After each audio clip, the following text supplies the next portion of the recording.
Hello everyone! For today's video, pag-usapan natin kung paano nga ba kumuha ng birth certificate online nang hindi nyo na kailangang pumila ng mahaba o maghintay ng matagal. Because today, pag-uusapan natin ang step-by-step process sa pagkuha nito. Huwag lamang kalimutang mag-like at subscribe sa YouTube channel na ito para sa mas marami pang tutorial videos.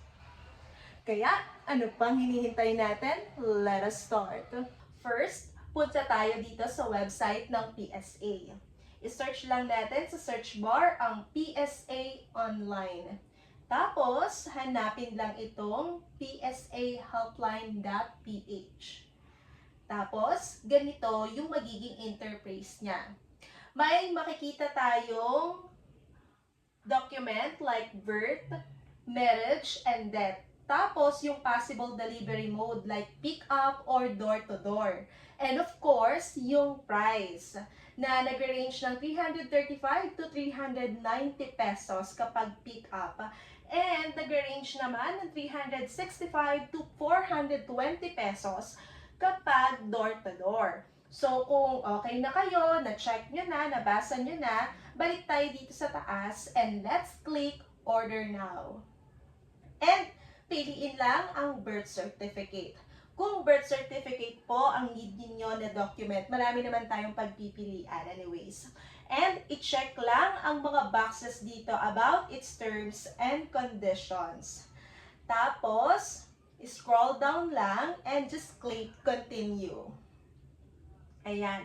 Tapos, may lalabas na ganito. Are you requesting your own birth certificate or for someone else?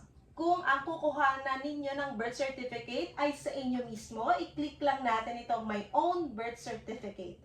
Tapos, kapag para naman sa ibang tao ang kukuhanan ninyo, pwede rin naman itong for someone else. Pero, in my case, sa akin ang kukunin ko. Kaya i-click lang natin itong my own birth certificate. Tapos, i-click lang natin ang continue. Then, ganito ang lalabas. Ito ang mga need ninyong ihanda or i-fill up kapag mag-order kayo ng inyong birth certificate online. If nabasa nyo na yung mga need nyo i-ready, i-click lang po natin ang continue. Ayan. Tapos, i-fill up lang natin ang ating personal information o ang personal information ng taong kukuhaan natin.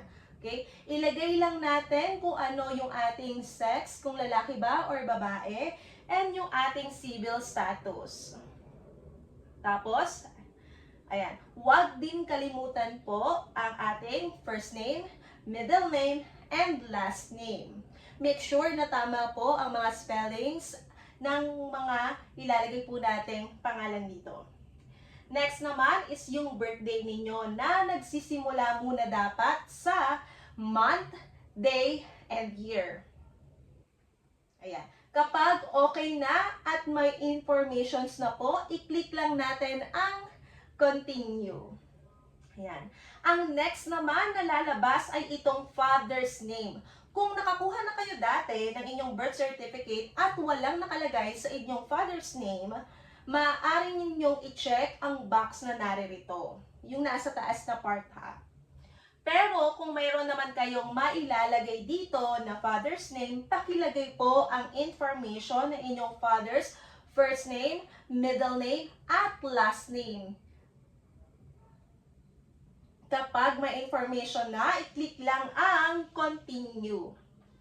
Ang next naman na lumalabas din sa ating birth certificate ay ang inyong mother's maiden name. Again, ang ilalagay po natin na information ay about sa mother ninyo ng pagkadalaga po nila. Again, pagkadalaga.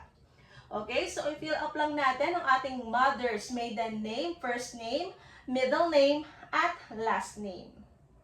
Ito yung mga informations po na kailangang i-fill up natin. Kapag complete na ang details, i-click lang natin ang mahiwagang continue. Ang susunod naman ay inyong birthplace or kung saan kayo ipinanganak. Pindutin lang ang arrow down po na nasa gilid, ayan, nasa gilid, upang makapamili kayo ng inyong birth country, birth province, at birth city. And once you are done, let's just click continue. And ang next step naman is the purpose of your request. Or ano yung purpose kung bakit kayo kumukuha ng birth certificate. Pwedeng for employment or mamili lang kayo ng naririto. Depende sa paggagamitan ninyo. Pero sa case ko, ang pinili ko dito ay school requirement. Okay? And once na kayo ay nakapili na kayo sa mga nandito, purpose, pindutin lang ulit ang continue. Dito naman sa last step, yan, ito na yung last step natin, no? Naka-indicate dito ang delivery address and contact information. So, pwede po kayong mamili kung gusto ninyong door-to-door or ihahatid mismo sa bahay ninyo ang inyong PSA certificate. Ilagay nyo lang po ang exact na address ninyo para hindi malito ang courier kung ito ay door-to-door.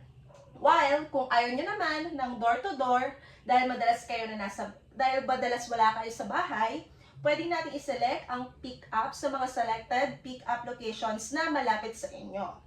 Yung sa akin, ang pinili ko ay pick-up. Ayan. Wherein, pupuntahan ko na lang sa malapit na pick-up location yung aking birth certificate. Kasi nga, madalas walang kukuha ng aking document. At mahalaga yung document na yan. Kaya gusto ko personal na ako mismo ang kukuha ng document ko. Kaya, I choose this pick-up sa pinakamalapit na location sa kanila. And since pick-up nga yung pinili ko, ganito ang information po na hihingiin sa akin. Sa pick-up location, pindutin lang ang arrow down sa gilid and pumili lang ng pinakamalapit na location sa inyo. Tapos, sa baba naman, ilagay din natin ang ating active na contact number and email address. Dahil i-message kayo ng PSA kung na-deliver na ng courier or kung nasa pick-up location na ang document ninyo. Actually, dapat active, gumagana, nakaka-receive yung contact number na ilalagay nyo dito. Kasi again, magsisend sila ng message sa inyo kung nasaan na yung document po ninyo. And once na may mga information na, i-click lang ulit ang continue. Tapos, ganito na ang lalabas. Ayan. So, paki-double check ulit yung mga information. Then, sa pinakababa, nakalagay po dyan, pag nag-scroll down tayo, nakalagay dyan yung number of copies. Siguraduhin 1 copy. Tandaan po, 1 copy ang nandyan kung ang need niyo ay isang kopya lamang po. And syempre, andyan din ang amount na 335 pesos kung isang kopya lang po. At once na okay na kayo dito, satisfied na kayo sa mga information na nandyan, na-check nyo na ang spelling, mga information, ayan, scroll down lang and i-check lang ang I confirm. Tapos, pindutin ang continue. Then, lalabas na po itong payment options, na kung saan pwede ninyong gamitin ang iyong GCash, Maya, or iba pang payment options po na naririto. Marami naman po tayong pagpipilian. Sa akin naman, ang ginamit ko ay GCash. So, ginawa ko, in-scan ko lang ang QR code na nandyan para makapagbayad po ako. Or, kung wala naman kayong pangbayad agad, ang gawin niyo, i-download nyo muna yung QR code, tapos sa kanyo na lang siya bayaran. And once na nakapagbayad na kayo, mag-send po sila ng reference number katulad nito.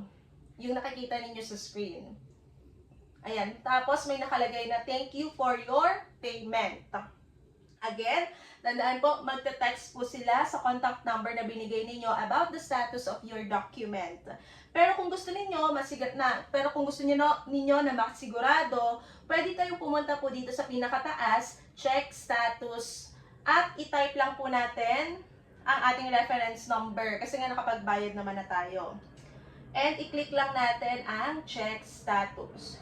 So, dito, makikita natin na kakabayad pa lang natin, and pinaprocess pa lang nila yung order natin na birth certificate. Kaya nga, Sana may natutunan kayo sa araw na ito kasi napakadali lang po talaga na kumuha ng birth certificate at hassle-free. Napaka-convenient na para sa ating lahat ng ganitong klaseng process. Thank you for the PSA, no? And with that, maraming salamat kung may natutunan kayo for today's session. Huwag kalimutan muli mag-like at subscribe sa YouTube channel na ito for more tutorial videos. Paalam!